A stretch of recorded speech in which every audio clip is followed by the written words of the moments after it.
Gloire à Dieu. Que l'amour et la paix de notre Seigneur soient avec chacun d'entre nous ce matin. On est heureux de vous retrouver avec Laure.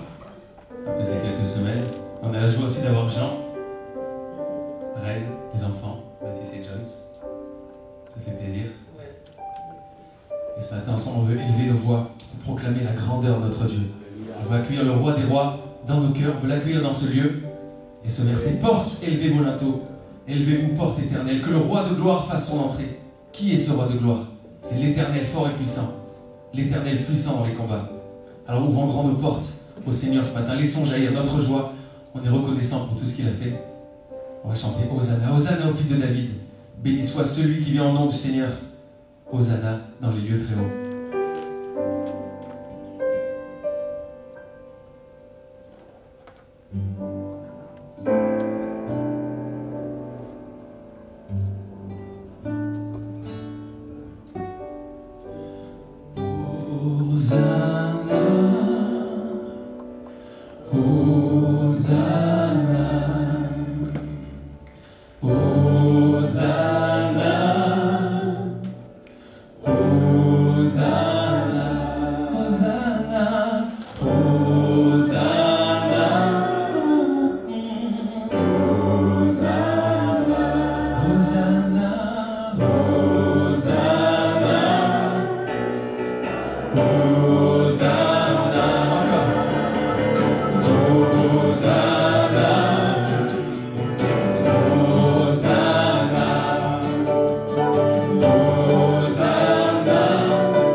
Chantons sa louange, ouvrons les portes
fléchira.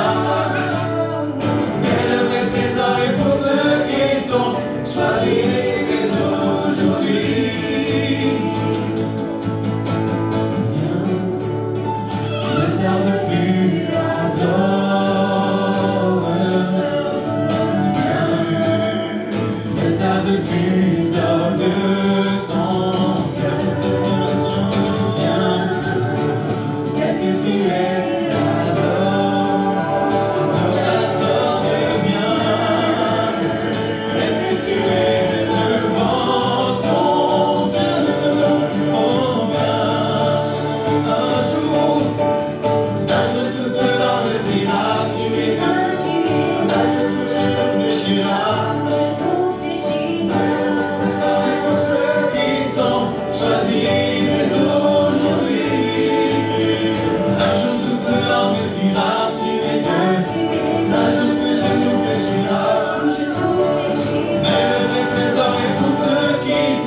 Choisis dès aujourd'hui.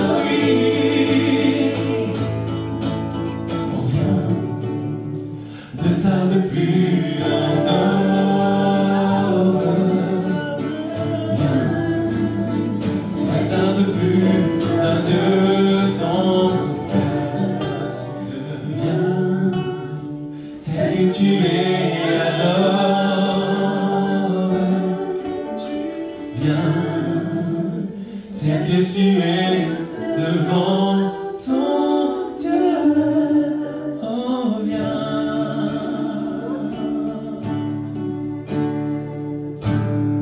J'apporte plus qu'un beau chant, chanter ne suffit pas pour répondre à ton appel.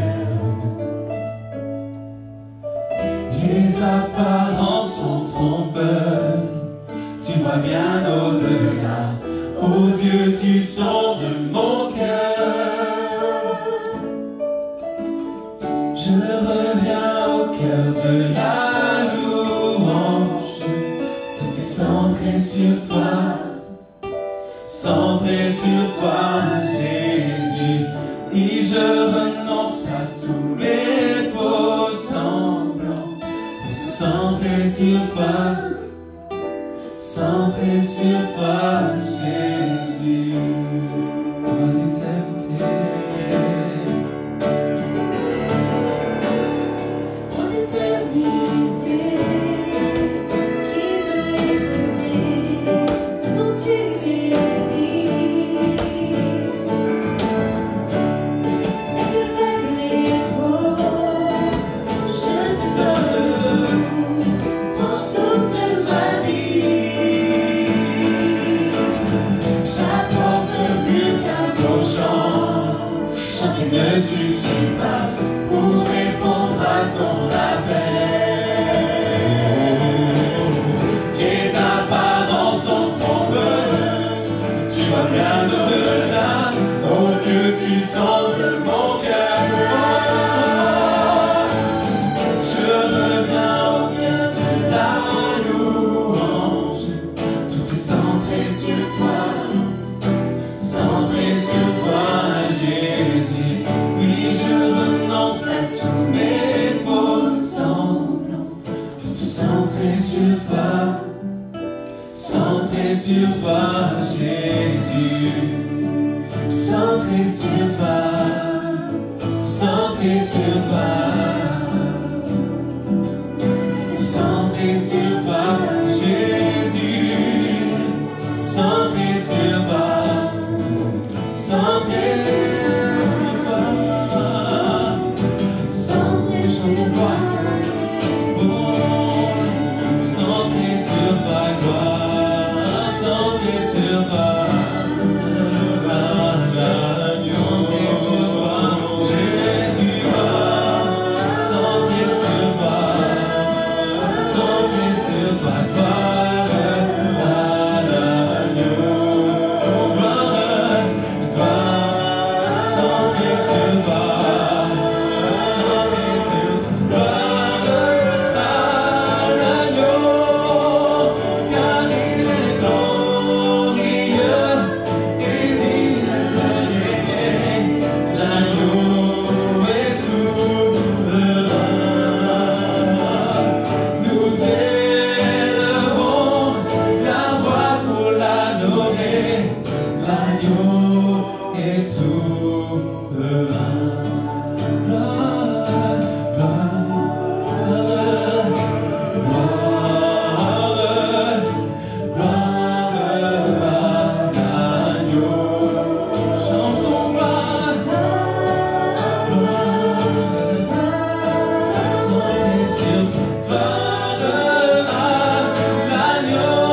Ton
de tout mon cœur.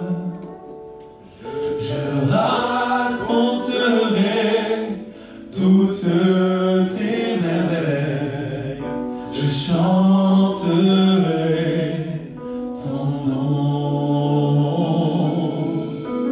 Je louerai l'Éternel de tout mon cœur.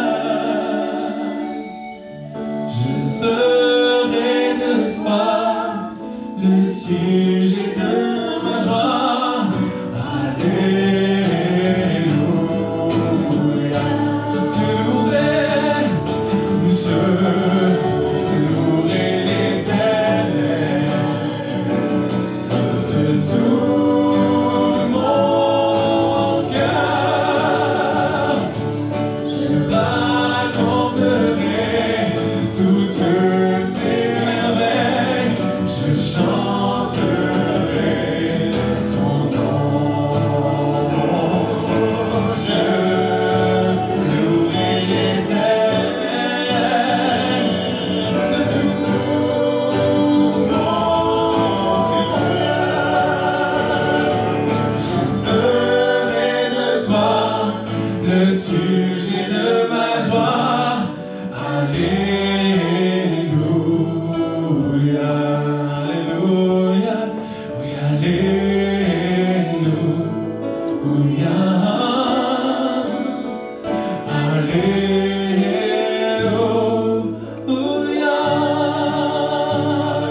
Oui, Seigneur Jésus, nous voulons te louer dans tout notre cœur, Seigneur Jésus, merci. Je voudrais que nous ouvrions la parole de Dieu dans Habacuc au chapitre 3.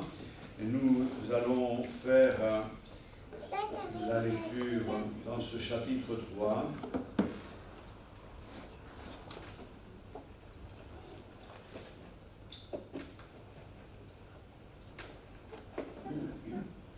Voici ce que dit Habacuc dans sa prophétie au verset 17. Car le figuier ne fleurira pas, la vigne ne produira rien, le fruit de l'olivier manquera, les champs ne donneront pas de nourriture, les brebis disparaîtront du pâturage et il n'y aura plus de bœufs dans les étables. Toutefois, je veux me réjouir en l'Éternel, je veux me réjouir dans le Dieu de mon salut. L'Éternel, le Seigneur est ma force. Il rend mes pieds semblables à ceux des biches, et il me fait marcher sur mes lieux élevés. Au chef des chantres, avec instrument à cordes. Amen. Voilà donc un cantique qui est lu devant l'Assemblée, un cantique très intéressant. Tout à l'heure, quand nous avons chanté « Toi seul est ma force », dans ce cantique, il est parlé des plus hauts sommets. Et bien justement, ce matin, le thème, c'est ce thème qui s'appuie sur cette déclaration. Il me fait marcher sur mes plus hauts sommets ou sur mes lieux élevés. Et ça, c'est vraiment quelque chose de très intéressant. Il y a des personnes qui... Voilà, marcher sur mes lieux élevés, marcher sur les hauts sommets. Gloire au Seigneur. Ce texte nous parle bien entendu d'expériences spirituelles, de sommets, d'auteur.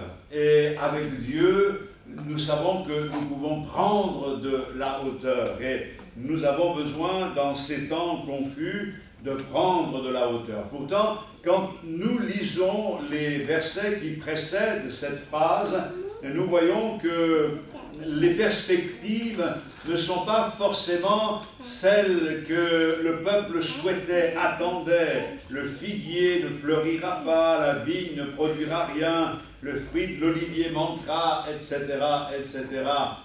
Cependant, ou toutefois, je veux me réjouir en l'Éternel. À savoir que nous pouvons prendre de la hauteur et nous pouvons nous réjouir en l'Éternel, quelles que soient les circonstances de notre vie. Et je pense que le Seigneur nous apprend au fur et à mesure que nous avançons que la source de la joie n'est pas dans les circonstances, n'est pas dans ce monde qui passe, ni dans les hommes, mais elle est uniquement dans notre Seigneur. Et à 4 reprises, Habacuc utilise des pronoms personnels. Il dit « Dieu est ma force, il rend mes pieds, il me fait marcher mes lieux élevés ». Et c'est très intéressant parce que nous voyons que cela se rapporte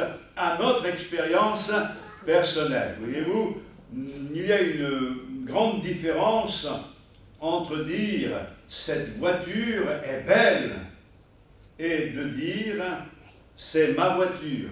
Vous voyez, il y a premièrement cette déclaration qui désigne un fait, cette voiture est belle, et puis il y a la propriété, c'est ma voiture. Nous pouvons découvrir qu'il y a des choses extraordinaires dans la parole de Dieu.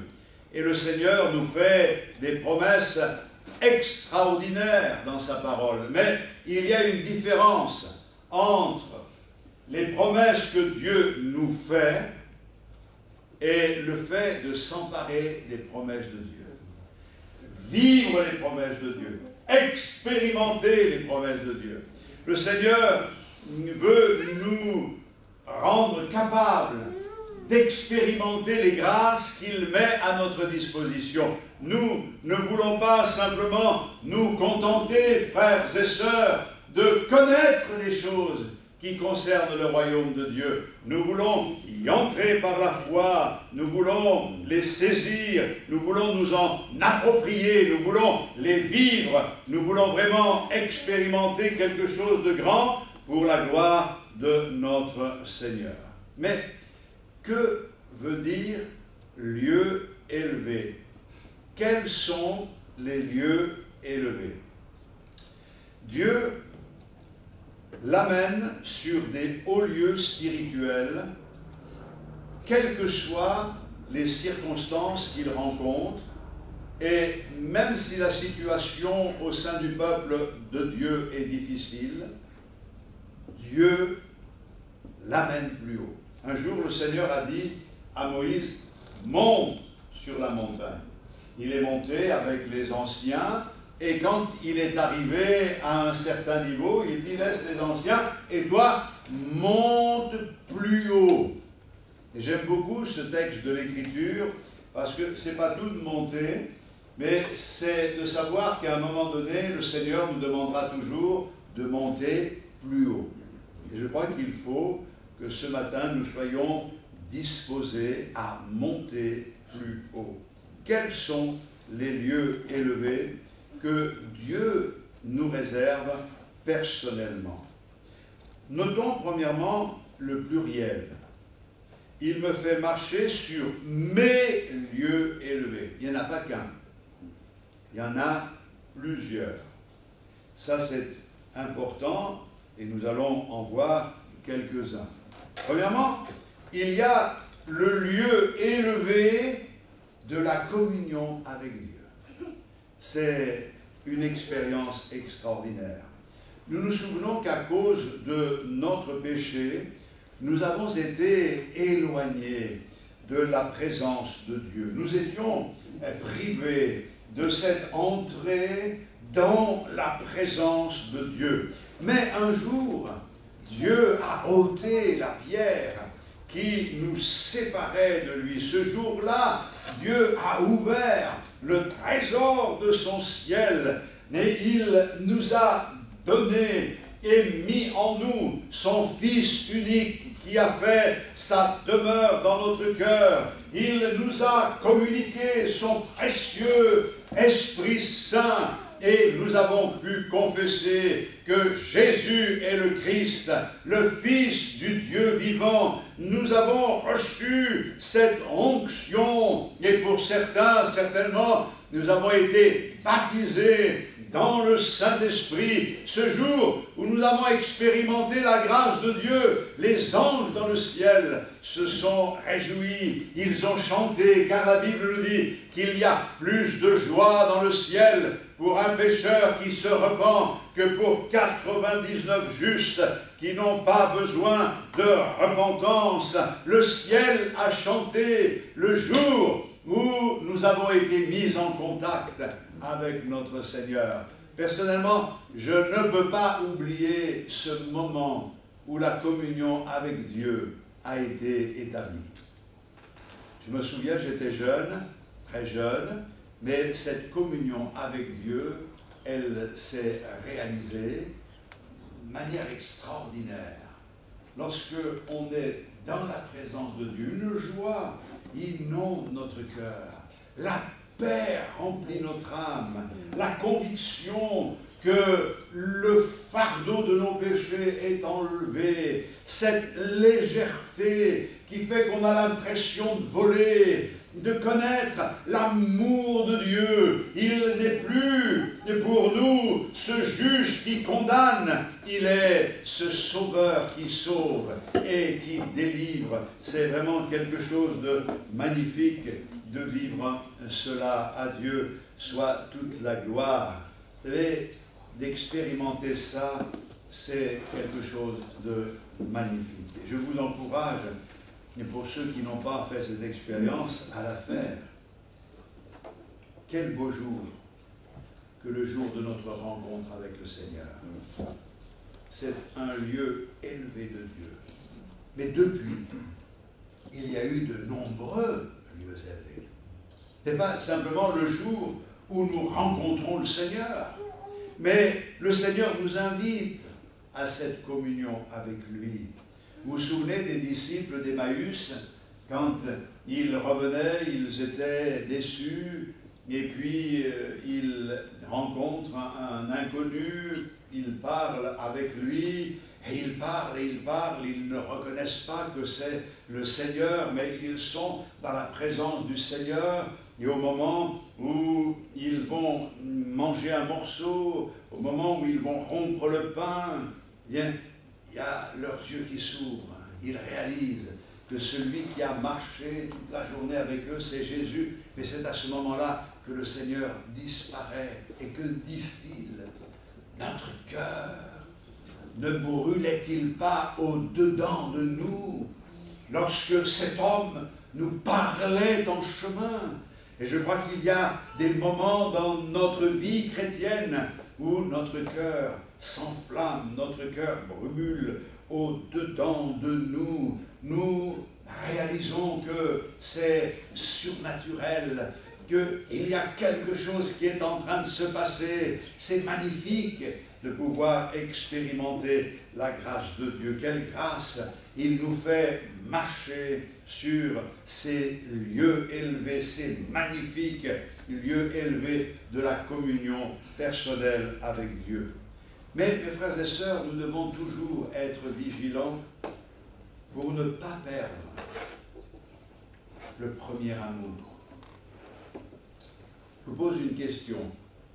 Quand est-ce la dernière fois où vous avez eu un lieu élevé de la communion personnelle avec Dieu?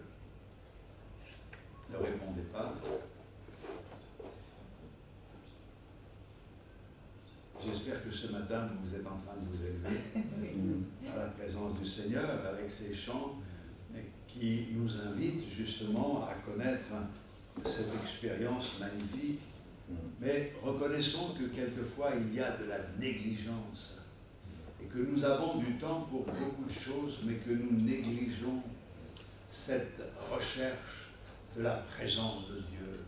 Je sais que pour trouver le Seigneur, je n'ai pas besoin de faire des kilomètres, mais cette recherche, c'est un désir qui naît dans notre cœur, mais qui va grandissant et qui nous pousse à le chercher jusqu'à ce qu'on le trouve, comme cette femme qui disait « Si seulement je puis toucher le bord de son vêtement, je serai guéri. » Certes, nous n'avons pas besoin de toucher le bord du vêtement du Seigneur, mais nous avons besoin par la foi de le saisir. Seigneur, je veux te saisir et ne plus te lâcher. Et quand on est dans cette présence, même s'il y a encore des choses qui nous font mal, on est vraiment bien. On est comme Jacob qui disait « Je ne te laisserai aller que tu ne m'aies béni. » Mais c'est magnifique de vivre ces moments avec le Seigneur. Dieu a voulu qu'il y ait des lieux élevés et non pas un lieu élevé. Nous savons qu'avec le Seigneur, il y a des moments extraordinaires que nous pouvons vivre, mais pas simplement de temps en temps. Puissions-nous avoir l'habitude de vivre ces expériences quotidiennement. Alléluia. Il y a le lieu élevé de la louange et de l'adoration. La Bible dit que Dieu siège au milieu des louanges de son peuple. Et nous savons, dans Jean, cela a été écrit au chapitre 4, le verset 23, que Dieu cherche des adorateurs, de vrais adorateurs, qui adorent le Père en esprit et en vérité. Je pense à des situations compliquées, vécues par des missionnaires comme Paul et Silas. Vous vous souvenez que Dieu leur donne une révélation que ce n'est ni en Asie ni en Bithynie qu'il faut annoncer l'Évangile, mais que la Macédoine a besoin d'eux. Ils partent pour la Macédoine. Ça commence tranquillement, mais ça commence bien. Mais en cours de route, les choses se compliquent. Et malgré le fait qu'ils ont été envoyés par Dieu, nous découvrons dans les Écritures que l'opposition est née et l'opposition a été grande. Ils ont été roués de coups et jetés en prison. Qu'avaient-ils fait de mal? Ils avaient seulement annoncé l'Évangile.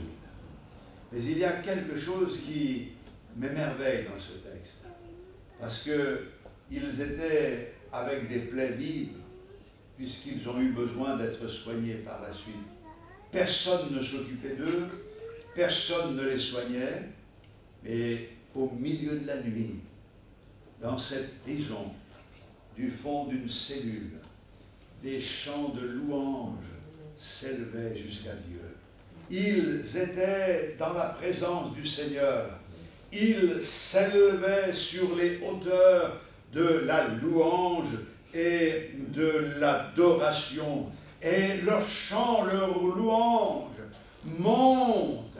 Il s'entend dans toute la cellule, dans toutes les cellules, dans toute la prison. Mais il va au-delà, il monte jusqu'au ciel. Le chant de leur louange touche le cœur de Dieu. Telle enseigne que le Seigneur ne peut pas faire autrement. Il va secouer cette prison. Il y a et il provoque un tremblement de terre. Et les chaînes tombent de leurs pieds, de leurs poignets. Les voici maintenant libres de leurs chaînes. Les portes des cellules s'ouvrent. Et nous connaissons l'histoire. Le geôlier qui dormait profondément se réveille. Et quand il a vu que les prisonniers, que les portes des cellules étaient ouvertes, il s'est dit, c'est un déshonneur pour moi. Il a pris une épée, il a voulu se l'enfoncer dans le cœur, mais Paul, ayant vu, lui dit, ne te fais point de mal, il y a mieux à faire. Pas de mourir, mais de vivre, et de vivre l'expérience nouvelle. Et le geôlier, sa famille se sont convertis, nous savons tout cela, mais ce qu'il y a de magnifique, c'est que malgré les circonstances douloureuses et difficiles, il continuait à louer le Seigneur. Mes frères et sœurs, j'ai connu beaucoup de chrétiens boudeurs. Lorsque ça n'allait pas, ils boudaient. Ils boudaient Dieu, ils boudaient les réunions, ils boudaient, parce que les choses n'allaient pas dans le sens qu'ils voulaient. Mes frères et sœurs, Dieu ne nous doit rien.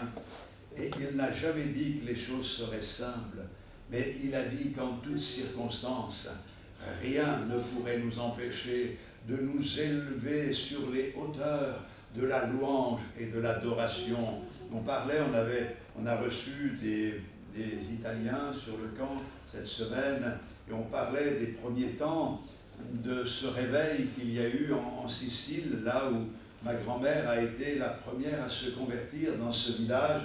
Il y a eu en quelques jours, en 2-3 semaines, déjà une trentaine de personnes qui ont donné leur cœur au Seigneur. Ils ont été baptisés dans le Saint-Esprit, mais aussitôt il y a eu de la persécution, et cette persécution qui était diligentée par l'Église catholique impliquait les gendarmes et qui intervenaient dans les réunions quand ils se réunissaient. Et on se souvient particulièrement d'un événement qui se trouve dans les livres d'histoire qui racontent ces moments-là. Il y a des articles de journal, mais ils sont rentrés, l'Église était en train de louer le Seigneur, et mon père s'était levé pour louer le Seigneur quand le maréchal de gendarmerie est rentré avec sa matraque, il a tapé un coup sur la tête. Mais mon père, qui croyait que c'était, comme il était près du mur, que c'était la fenêtre derrière qui lui était tombée sur la tête, a continué à louer le Seigneur sans ouvrir les yeux, sans comprendre ce qui se passait. Mais quelque chose de magnifique s'est passé dans cette soirée, parce que le gendarme a été déstabilisé par ce qu'il voyait. Quoi qu'il en soit, il a donné une amende à toutes les femmes et il les a renvoyées à la maison, et tous les hommes au poste de police pour être entendus parce qu'ils n'avaient pas le droit d'être là. Finalement, on sait que par la suite, ce maréchal a été démis de ses fonctions parce qu'il a outrepassé ses droits, mais il y avait cette violence-là. Mais le couple qui était venu, parce qu'il faisait les marchés, et qui avait rencontré ma grand-mère pour lui parler du Seigneur, ma grand-mère avait un fils, mon oncle, qui était malade, et il y avait certainement dans sa maladie des choses occultes, puisque personne ne savait exactement ce qu'il avait, est allé chercher au marché des herbes un peu magiques pour essayer d'améliorer cette situation. Et ce couple a dit à ma grand-mère, ce n'est pas des herbes qu'il vous faut, on a quelque chose de mieux. Et c'est quoi? C'est Jésus-Christ. Et elle a désiré qu'il vienne à la maison pour parler du Seigneur. Donc elle a demandé à mon grand-père d'être présent, aux enfants d'être présents. Et ce jour-là, elle a donné son cœur au Seigneur. Ensuite, mon père et d'autres personnes de la famille se sont convertis à Jésus-Christ. Pourquoi je vous dis cela? Parce que ce couple, comme il faisait les marchés, n'était pas présent le jour où il y a eu l'intervention des gendarmes et les coups de matraque. Et ils étaient désolés, ils n'étaient pas contents, parce que pour eux, c'était un honneur d'être persécutés pour le nom du Seigneur. Vous voyez, les mentalités ont bien changé. On n'aime pas la persécution, personne n'aime la persécution. Et quand on lit dans les Écritures que les disciples se réjouissaient parce qu'ils étaient persécutés pour le nom du Seigneur, eh bien, ces personnes-là vivaient ces réalités. Je crois que les difficultés dans la vie, il y en a et il y en aura toujours, mais ça ne devrait pas nous freiner et nous empêcher de nous élever sur les hauteurs. Nous pensons à Job, qui a connu des temps tellement difficiles, quand il a eu beaucoup de pertes dans sa vie, mais ça ne l'a pas empêché de louer le Seigneur. L'Éternel a donné, l'Éternel a ôté, que le nom de l'Éternel soit béni. Et c'est pas, peut-être que c'est bien de le préciser, c'est pas l'Éternel a donné, l'Éternel a repris. C'est pas il donne et il prend, c'est il donne et il ôte. C'est-à-dire que il ne reprend pas ce qu'il donne, mais à un moment donné, il est le roi des rois. Il donne, mais il peut ôter. Mais que le nom de l'Éternel soit béni. Et là, ici, nous voyons le figuier ne fleurira pas, etc. Toutefois, je veux me réjouir en l'Éternel. Je veux me réjouir dans le Dieu de mon salut. Amen. Alléluia. Que Dieu soit béni. Alors, des hauts lieux, il y en a beaucoup. Je ne vais pas vous donner toute la liste que j'avais prévu de vous donner, mais il y a le lieu élevé du pardon. Vous savez, lorsque Jésus-Christ a été élevé sur la croix, il a fait une prière. Père, pardonne-leur, car ils ne savent ce qu'ils font. Je trouve cette prière extraordinaire. Il pardonne à ses bourreaux. Lorsque vous avez été blessé et que de votre cœur ne découle ni colère, ni amertume, mais découle la grâce de notre Seigneur qui pardonne, c'est que vous êtes sur le lieu élevé du pardon. C'est quelque chose de surnaturel. Quelqu'un a dit le pardon est le parfum d'une fleur qui s'exhale après qu'elle ait été écrasée. C'est vrai que la fleur donne tout son parfum quand on la froisse. Et que Dieu fasse que nous nous élevions sur les hauteurs du pardon de Dieu. Seigneur nous a pardonné pour que nous aussi nous apprenions à pardonner aussi aux autres. Un jour, David a connu un moment très difficile. Son propre fils Absalom s'est révolté contre lui. Il y a eu une insurrection. Et puis, même, il a voulu attenter à la vie de son père. Mais en réponse à tout cela, nous voyons que David va répondre dans 2 Samuel 18,5 « Pour l'amour de moi, doucement avec le jeune Absalom. Pour l'amour de moi, pour moi, traitez-le avec douceur. » Et la Bible dit « Et tout le peuple entendit. » Il manifeste à ce moment-là les désirs d'un cœur qui est vraiment régénéré, un cœur qui est rempli de l'onction du Saint-Esprit. Ceux à qui a été fait miséricorde savent comment marcher sur les hauts lieux de la miséricorde. Recevoir le pardon de Dieu, c'est bien, mais restituer ce pardon, c'est mieux. Nous ne voulons pas être de ceux qui reçoivent du Seigneur la bénédiction sans jamais la donner aux autres.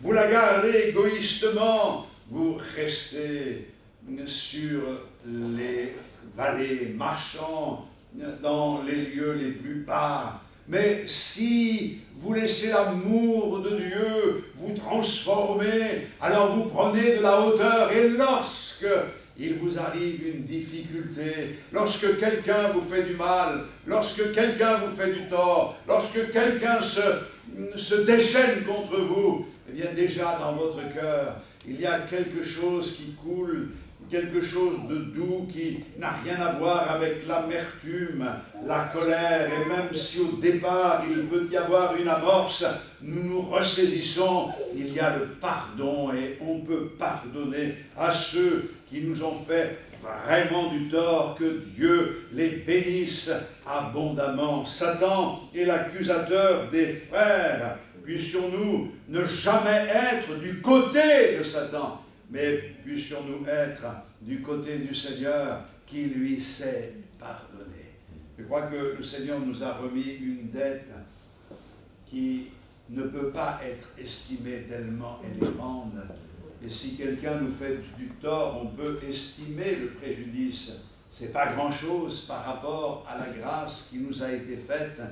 Puissions-nous dire au Seigneur ce matin, je veux te ressembler. Puis je voudrais ajouter ceci ce matin, c'est que pour pouvoir nous élever, pour pouvoir en arriver là, le Seigneur nous donne un secret. L'Éternel, le Seigneur est ma force.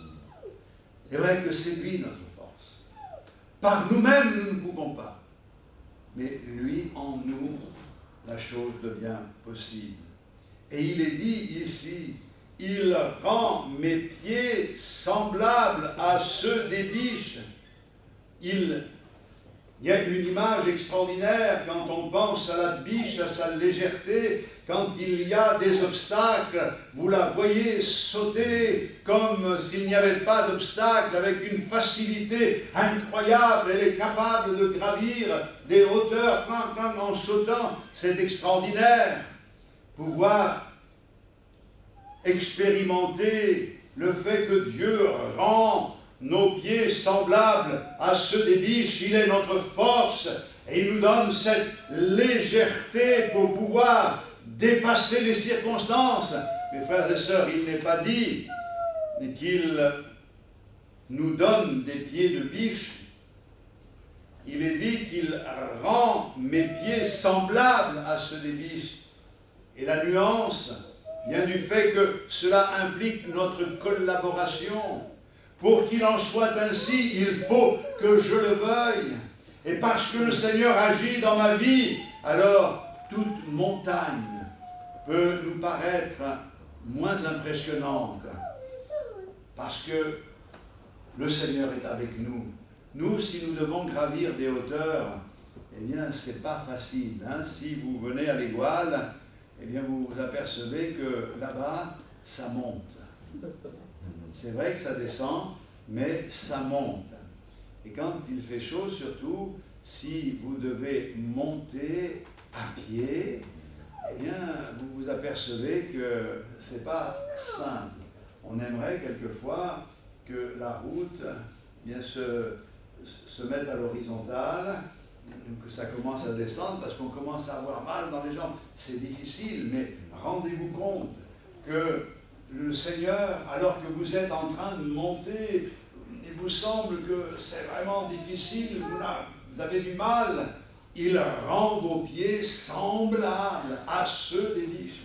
Et d'un coup, parce que votre confiance est en lui, alors vous pouvez expérimenter quelque chose de magnifique avec le Seigneur, parce qu'il vous donne cette légèreté, il vous donne une énergie que vous n'aviez pas, il vous semblait que vous ne pourriez plus faire un pas de plus, et pourtant, le Seigneur vous donne cette force qui vous permet d'aller plus loin. Alors, je dis cela parce que la parole de Dieu est une parole curative, mais aussi une parole préventive, quelles que soient les circonstances que nous connaissons ou que nous connaîtrons.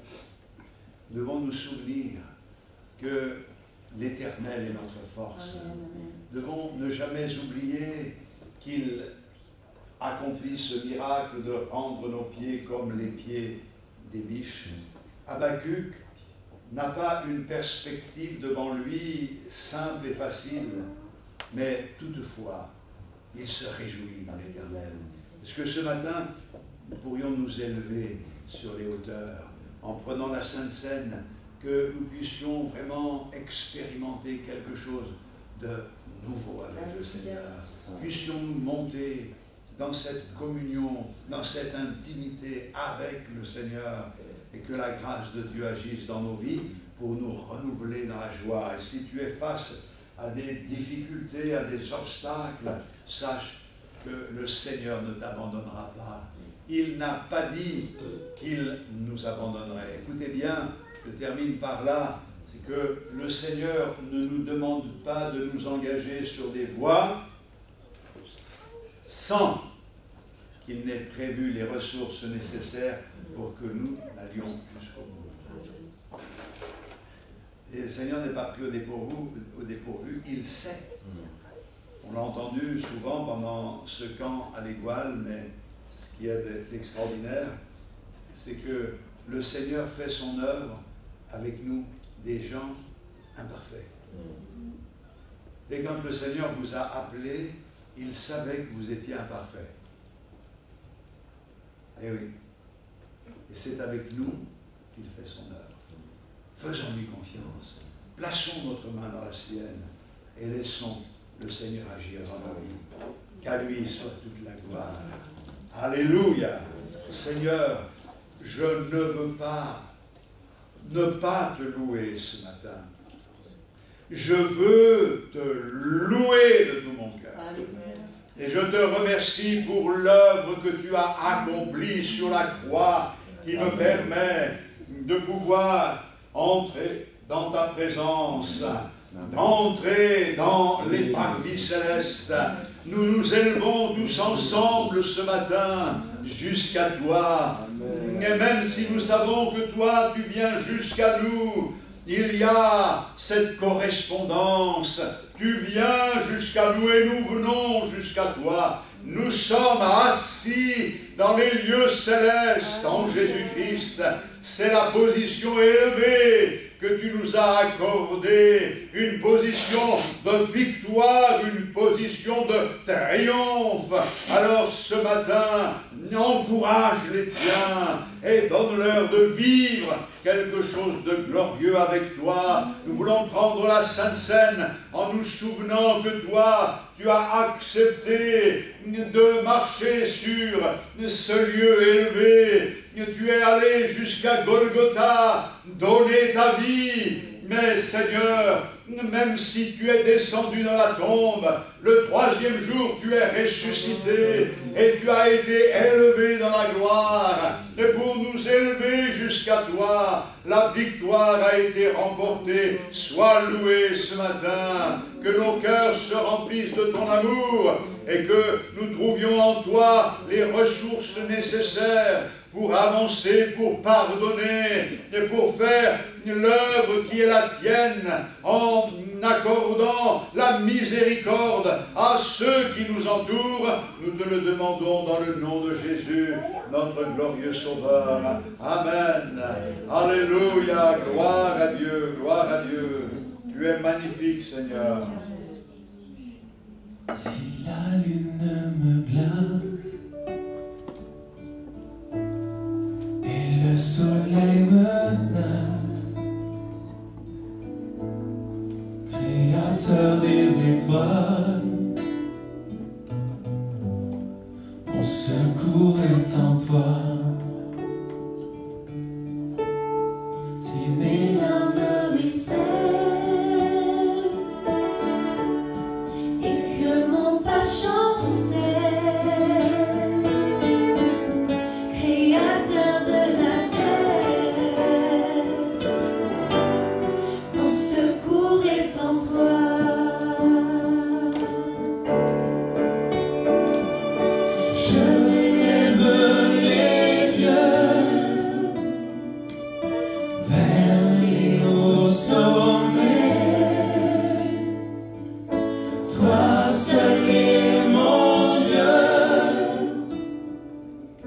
Je